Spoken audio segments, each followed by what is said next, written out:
This conference will now be recorded. Huh? Hello, good morning, students. Good morning, sir. Ayesha, are you able to hear me? Yes, Huh? sir. Okay. Then last time the master is not. Okay, this has been played in the last class, but actually I just want to repeat it because this is very important. Of course, this is rather a difficult topic and uncommon and topic. So I just want to repeat it again. This interstitial lung disease now of late, these diseases now they have become recently very become prominent. Prominent means important to consider because all these days many clinicians and many respiratory physiologists or respiratory physicians, what they are doing it actually they are just clubbing old timers. Most of these diseases are being clubbed under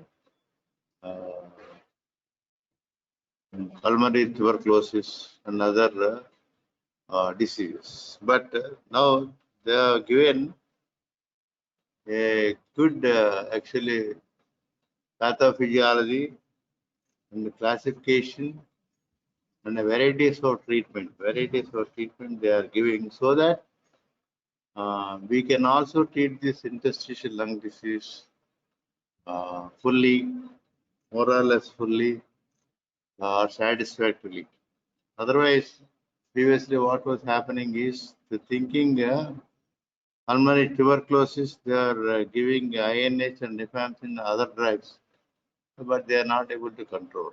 Now, new drugs are coming to actually use. So what is actually ILDs represent a large number of conditions that involve the parenchyma. Actually, why I wanted to take today this class because last class I took ARDS. ARDS actually more or less it represents the pathophysiology or pathology of the lung, alveolar whatever it is, this respiratory zone or alveolar zone. That was more or less involved, and the alveoli will become flooded with fluid. That is ARDS. ARDS because of the capillary permeability, whatever it is. But here, this ILD is also, of course, previously it was known as ILD. But now actually this latest is diffuse parenchymal respiratory disease, DPLD. This is parenchymal lung disease, DPLD. So because initially they thought actually only the interstitium, interstitium you all know. Where is the interstitium? Interstitium is the area between the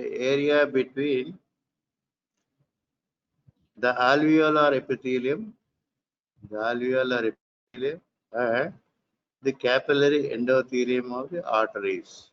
So the arteries and venules actually they will be surrounding the alveoli throughout the lungs. So alveoli has got this epithelium of the alveoli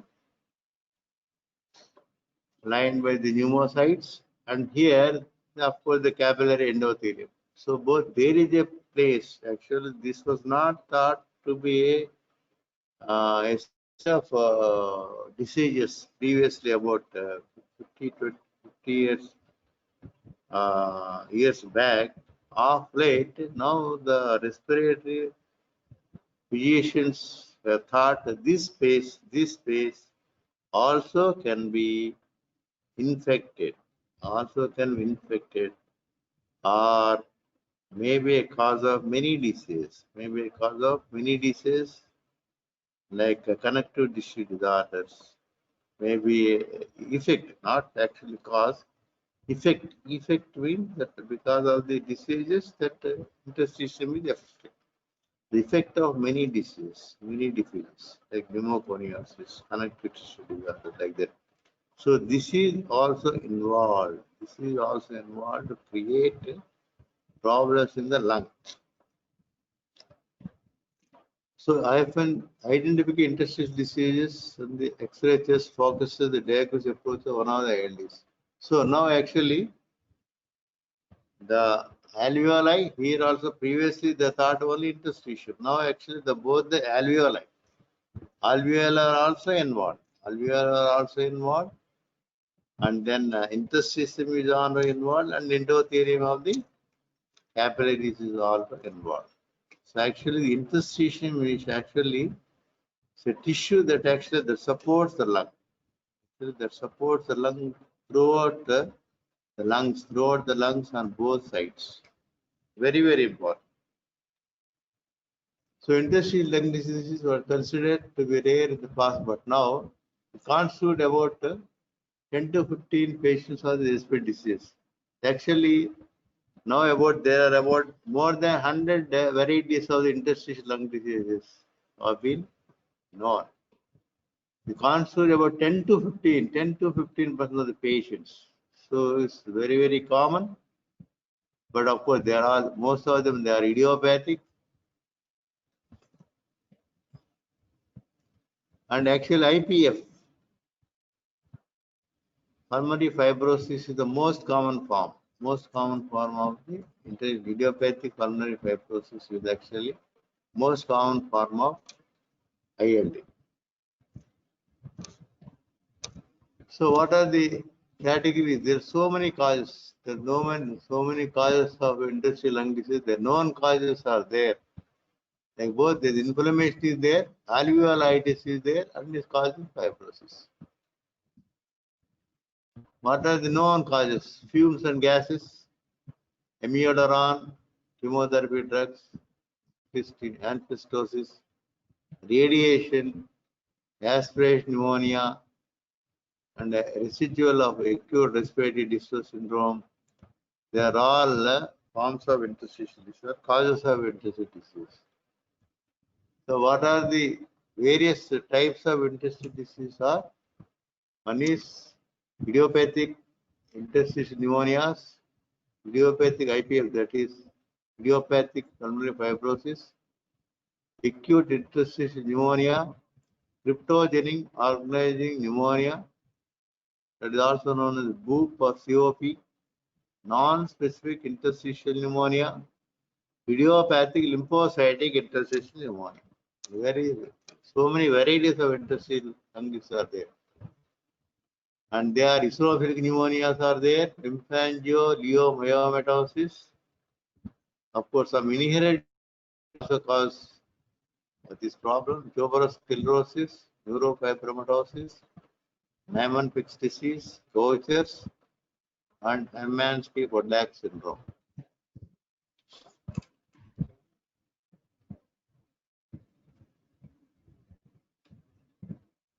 The connective tissue, they are also cause a problem in the interstitium. They are SLE, RA, ankylosing spondylitis, systemic sclerosis, Sjogren syndrome, polymyositis, dermatomyositis.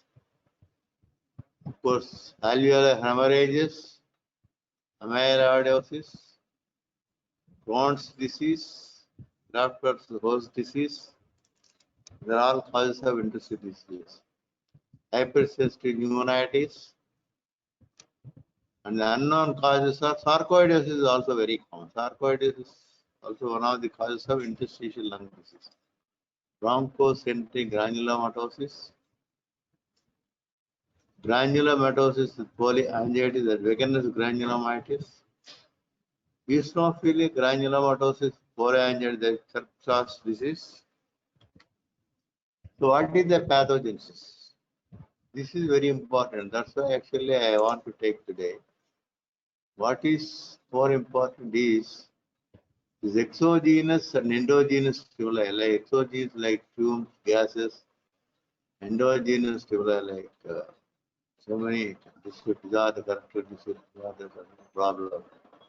So what they will form, they will make a macroscopic lung injury and actually intact wound healing and aberrant pulmonary fibrosis. Finally, it will cause pulmonary fibrosis. Pulmonary fibrosis will be there.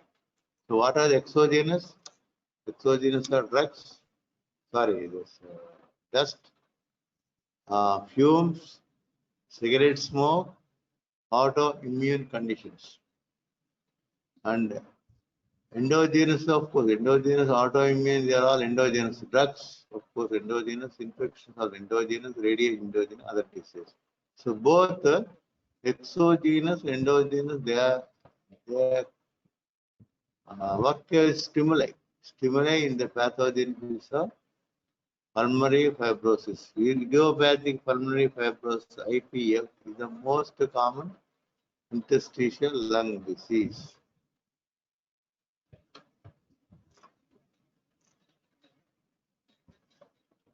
So what happens, I told you, in here, both the lung parenchyma, this is also known as DPLD, diffuse parenchyma lung diseases. Previously it was known interstitial, but of late it has been known that the lung, that is the alveoli part also, they are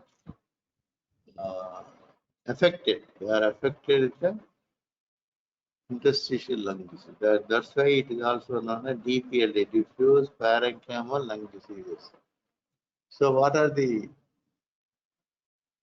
symptoms? What are the symptoms of the hallmarks of ILD? There is progressive dyspnea because the problem is in the interstitium. Interstitium actually is network surrounding the alveoli.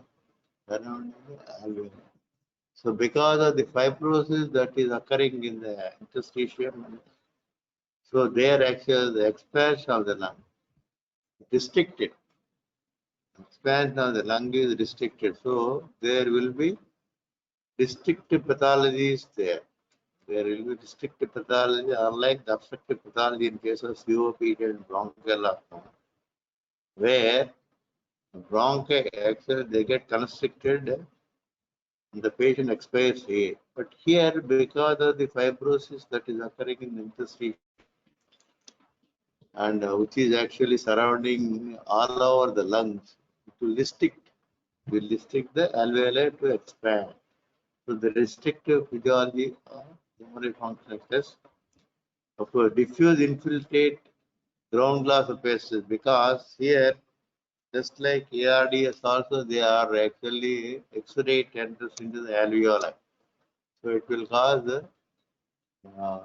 infiltrates and of course ground glass appearance. Because of the interstitium involved, it will cause reticular infiltrates or actually honeycomb appearance.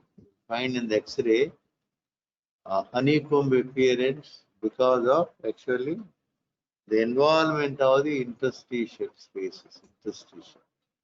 So honeycomb appearance will be there, and of course some amount of exudate also will be there in the alveoli. So of course symptoms are dyspnea, exertion, non-productive cough because more or less the alveoli are not much affected. Constitutive symptoms will be there, low-grade fever and malaise, fatigue and weight loss. On examination, there will be inspiratory crackles, of course.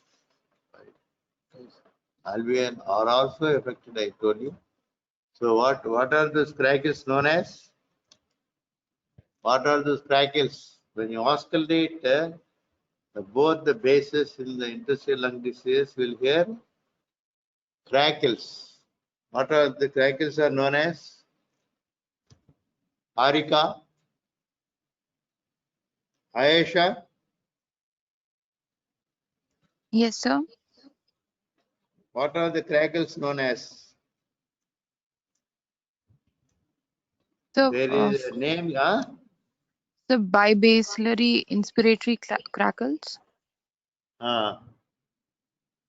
just like coarse leathery creaky rails in case of bronchiectasis. Here one name is given. It is known as Velcro. VEL. CRO, Velcro type of Velcro means just like we were opening the zip adhesive tape, then actually you will hear one sound, adhesive tape.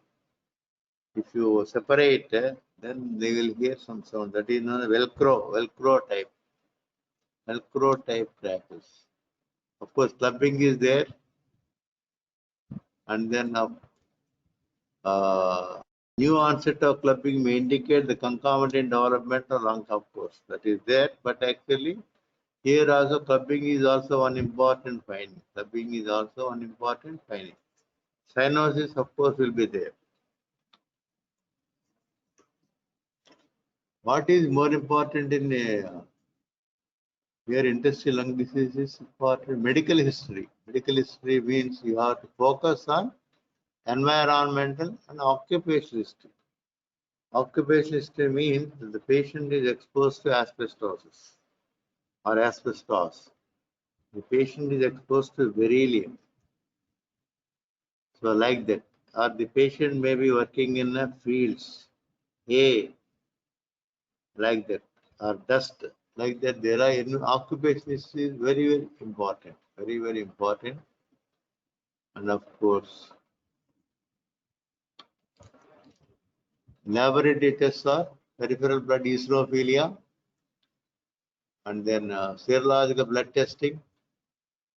Well, let us go back again to disease.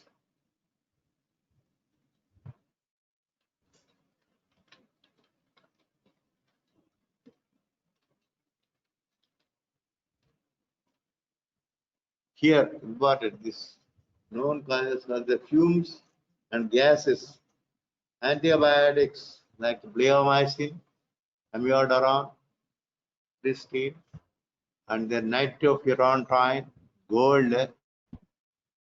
So they're all important. Then asbestosis is very important.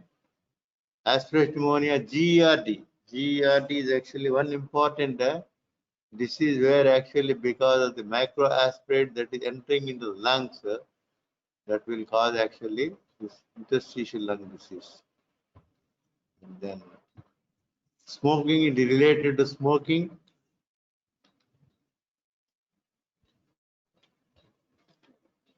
Like that, these connective tissue disorders is all actually very important.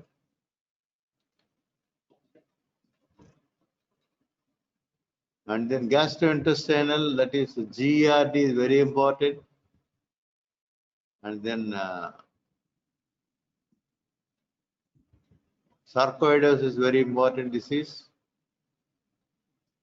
Here, of course, again, dust, fumes, cigarette smoke, autoimmune conditions, they are all causative factors of interstitial lung disease.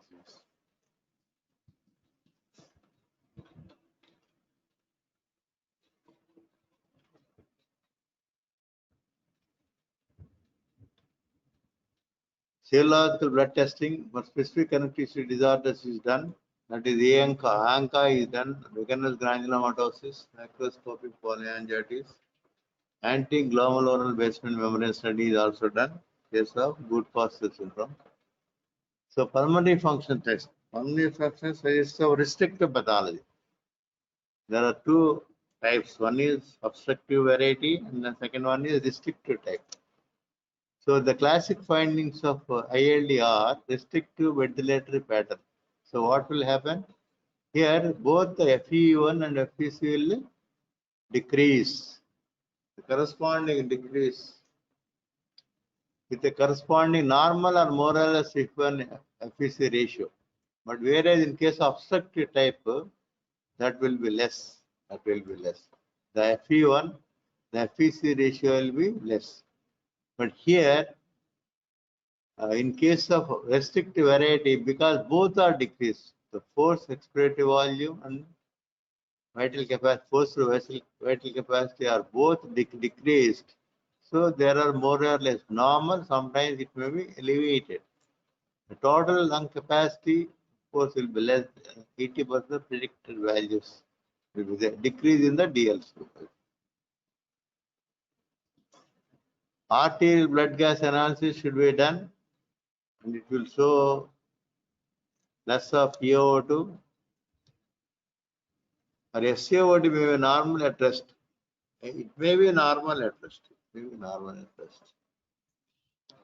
In patients who have normal gas exchange at rest, cardiopulmonary exercise test should be done there, and it is normal or less. Then what you have to do is you have to do it when the patient is subjected to do some exercise. That is normal. You have normal gas exchange at rest. The cardiopulmonary exercise test was the gas exchange.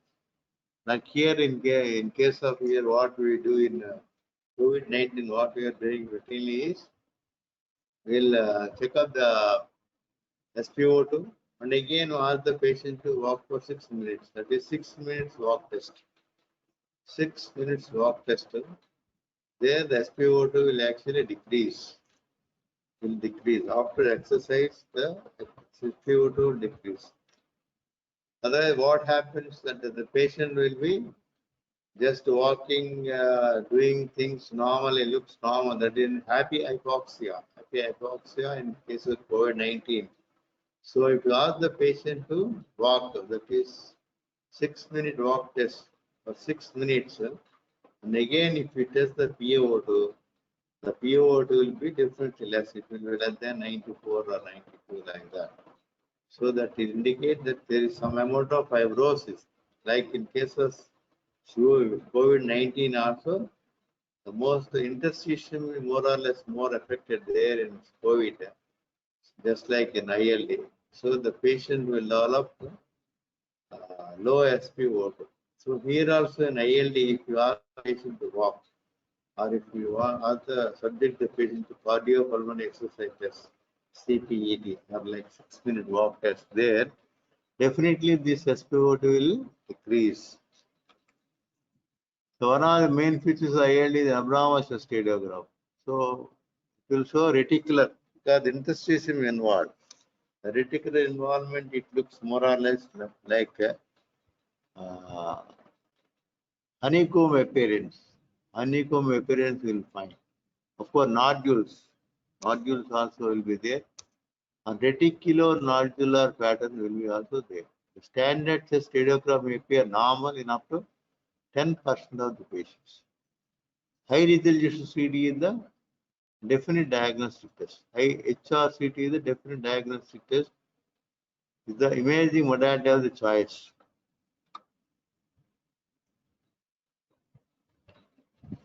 The predominant abnormal radiographic involvement of the mid-upper lung zones of sarcoidosis, pulmonary Langerhans stenosis, silicosis, and hypersensitive pneumonias.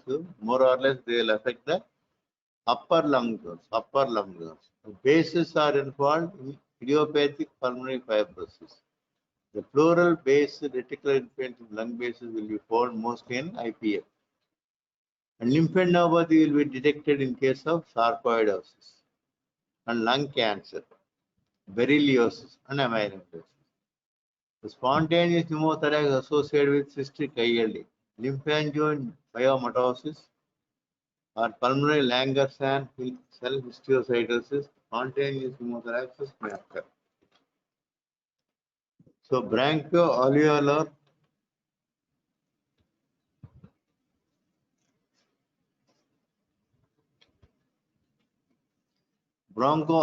lavage. The broncho confirms the diffuse alveolar hemorrhage syndrome, eosinophilic pneumonia, excluding pulmonary infections associated with diffuse infections such as pneumocystitis, zeroid pneumonia. So what is done in bronchoalveolar lavage? Bronchoscopy, they inject into the saline, about 10 ml of saline, and again take the saline out. That is alveolar lavage. That is alveolar lavage. This is done in case of PT also, pulmonary tuberculosis, where the diagnosis has become difficult to know. So there you can try when the patient is not getting enough sputum. the patient is not getting hemosputum. There also in the pulmonary tuberculosis, also what you can do is bronchoalveolar lavage, and those lavage samples will be subjected to the staining, that Gedel stain. And then bronchoscopy with the transbronchial lung biopsy is also useful. Then you can take small pieces to put the bronchoscopy in suspected having infections. For granulomatous disease, sarcoidosis or berylliosis, lymphangial spread or lung cancer, you put the bronchoscope and you take out bits. And it was histopathology problem.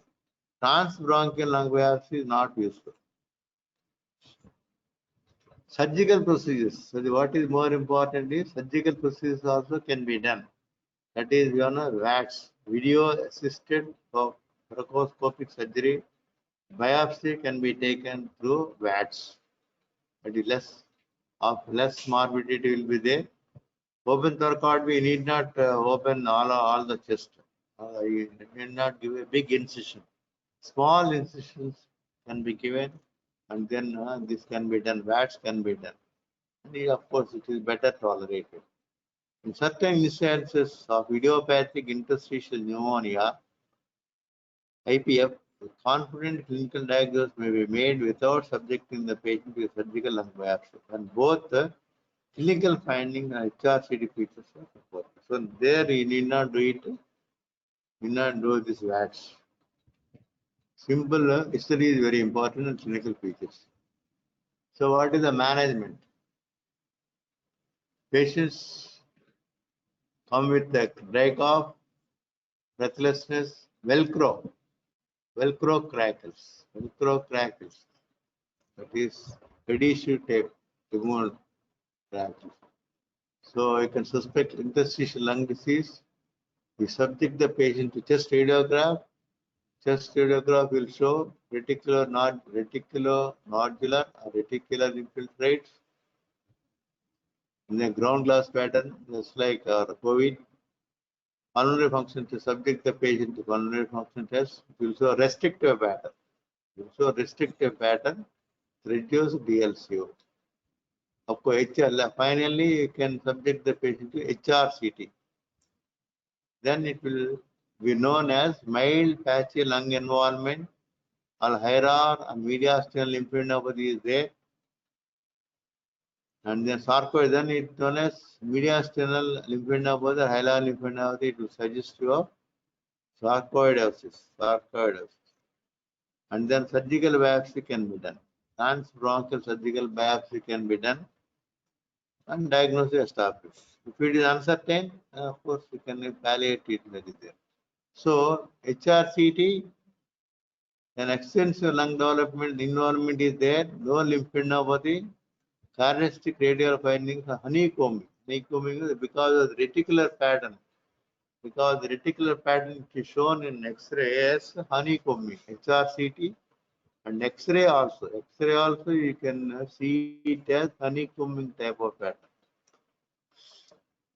And then idiopathic interstitial pneumonia, trial treatment you can give.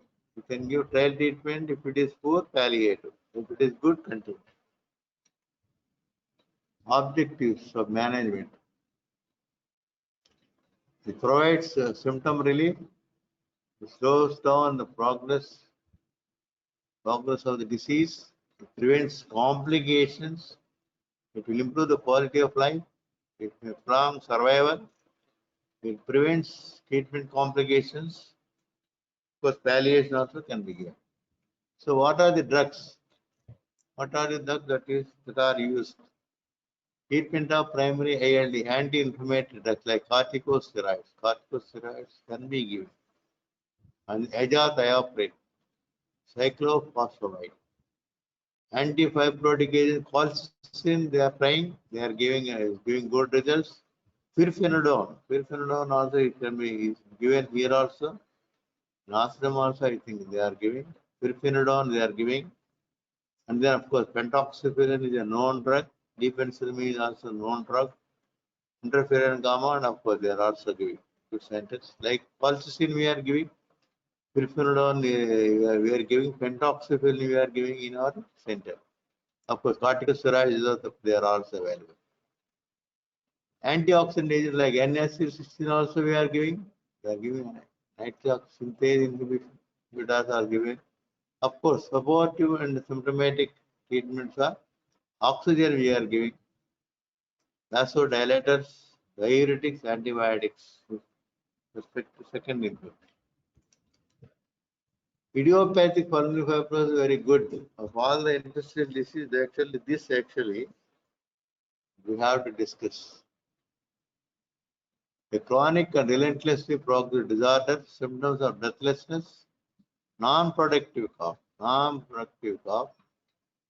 physical examination, we will find bibasilar Velcro-like crackles. So, in the case of ILD, you are definite to hear this Velcro type crackles. Velcro type crackles is more than 85% of cases. 84%. So, clubbing is definite. Clubbing is also more or less present. Of course, 25%, more or less present in most of the cases. The most common idiopathic is pneumonia. At least 2 lakhs people in the United States. Common age group is 50 to 70 years. Of course, the exact cause is not known, but some of them are familiar. Diagnostic criteria: exclusion of other known causes of ILD, like domestic and occupational disorders with environmental exposures or connected disease. This all, or actually, this is idiopathic interstitial pneumonia. So, diagnostic criteria, you can exclude the known causes, many of the known causes of ILD, like domestic and occupational exposures. Specific combination HRCT and surgical lung biopsy pattern patient subjected to surgical lung biopsy. HRCT criteria for pneumonia. Subpleural basal prominence. Yes.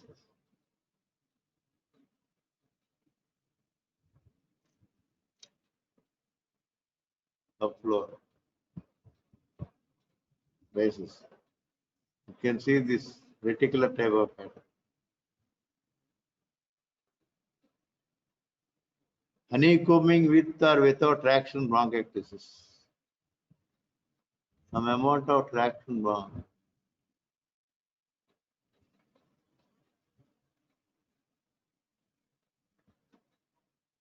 Histopathology criteria of PF pattern.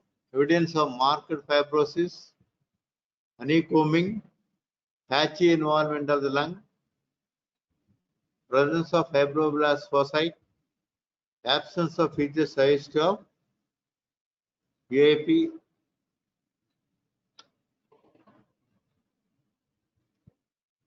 idiopathic pulmonary fibrosis. This is normal or increased, where obstructive pattern, that is decreased. Total lung capacity is less than 80% of the predicted value. Single breath of DLCO is reduced. Mild to moderate hypoxemia, decreasing SaO2 during exercise. Of course, mild decrease will be there.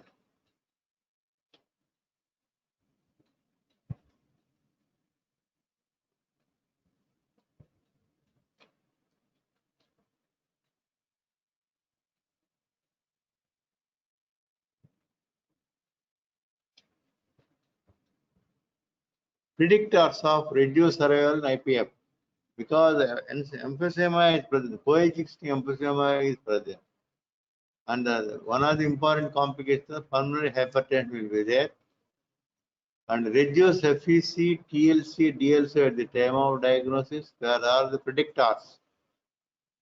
Further declines in FEC and DLC over succeeding 6 to 12 months.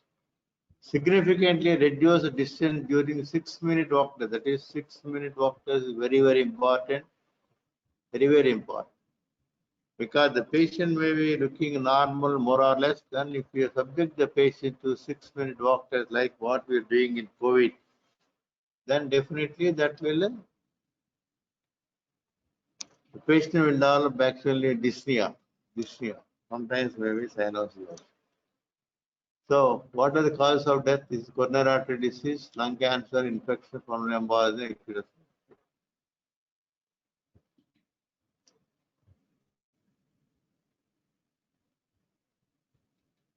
The risk factors for acute exacerbation of IPF are infections, pulmonary embolism, and pneumothorax. Histopathology, diffuse alveolar damage, DAD, is often found in background of UAP. The chronic progressive disorder, lung transplant is the only therapy shown to prolong survival in advanced IPF. Oxygen supplementation at rest or during excellent sleep. Symptomatic relief for cough with antitussive agents like thalidomide. Of course, thalidomide improves cough. GR therapy may be beneficial.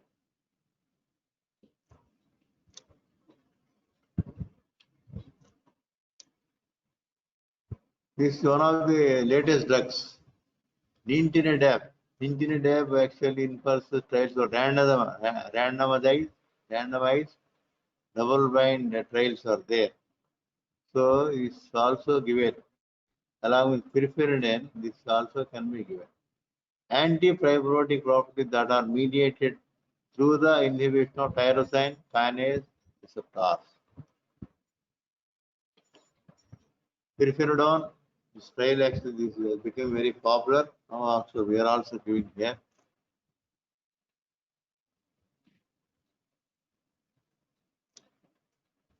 This primary anti-fibrotic mechanism is felt to be at least in part mediated through its inhibition of the expression of transforming growth factor.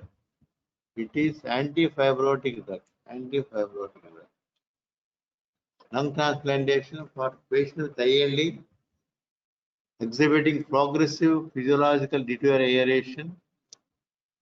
Actually, the current criteria more less than 70 years. For DLCO less than 39. A decrease in pulse oximeter to 88. Honeycomb. There are all the criteria.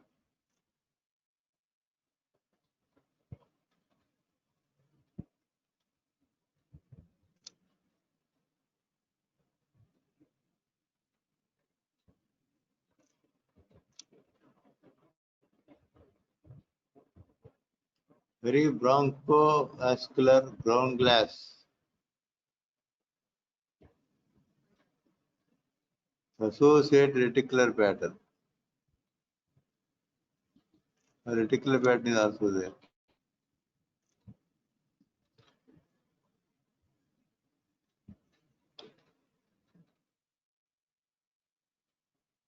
Cryptogenic organ pneumonia. That is one variety of ILD. Unknown etiology, 5th or 6th decade. Patchy distribution of intralabellar organizing fibrosis will be there. X-ray consolidation with basal pneumonia. It looks more or less like this, the community acquired pneumonia.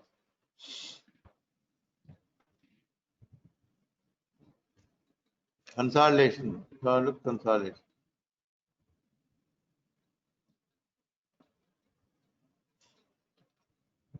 Glucocorticoid therapy is indicated here.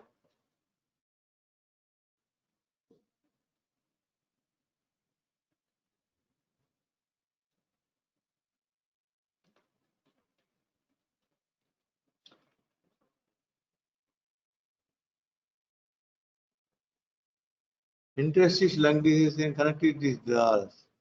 Clinical findings suggestive of a CTD, connective disorder, musculoskeletal pain, weakness, fatigue, fever, joint pain, Raynaud's phenomenon, dry eyes, dry mouth should be sought in any patient of ILD. In a case of ILD, you must look for these things like dryness of the eyes, photosensitivity, Raynaud's phenomenon, joint pain and swelling, weakness, fatigue like that. So the most common form of pulmonary involvement is non-specific interstitial pneumonia. There, the connective disorders will cause non-specific interstitial pneumonia.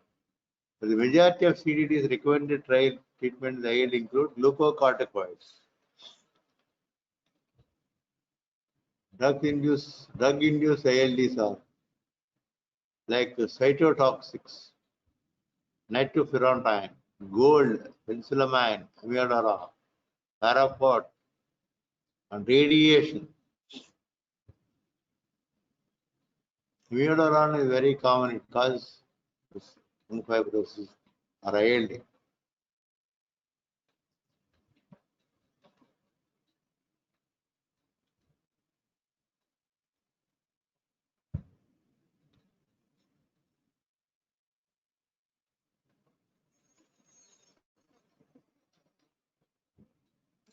Okay, that's all for today. And these two topics are difficult to understand, but you must read thoroughly again and again. ARDS and ILD you must read again and again, and then actually you just come to know. Thank you very much for your patient hearing. Thank you. No.